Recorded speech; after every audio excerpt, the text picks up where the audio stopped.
नमस्कार.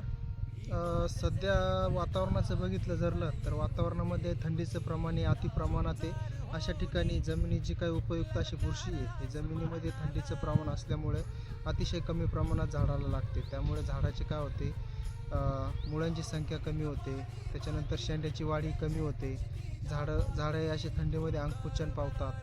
तर त्याच्यासाठी आपल्याला एक नैसर्गिक जीवाणूंची एक स्लरी आपल्याला द्यायची आहे. त्यामध्ये 200 लिटर पाण्यामध्ये आपल्याला घ्यायचं आहे दूध, 5 लिटर, त्यामध्ये गूळ घ्यायचं आहे आपल्याला 2 किलो, त्यामध्ये घ्यायचं आहे लिप्टर व्यायाम 200 ग्रॅम, आणि त्यामध्ये आपल्याला अजून एक घ्यायचं आहे ग्लुकोन डी 1 किलो, आणि 20 नग अंडे. हे आपल्याला सगळं एकत्र मिश्रण करून घ्यायचं आहे, एक दिवस भिजत ठेवायचं आहे आणि दुसऱ्या दिवशी झाडाला द्यायचं आहे. त्यामध्ये काय होणार आहे, झाडाची जी काही थांबलेली मुळी ही अतिशय चांगल्या प्रमाणात कार्य करण्यास सुरुवात करते.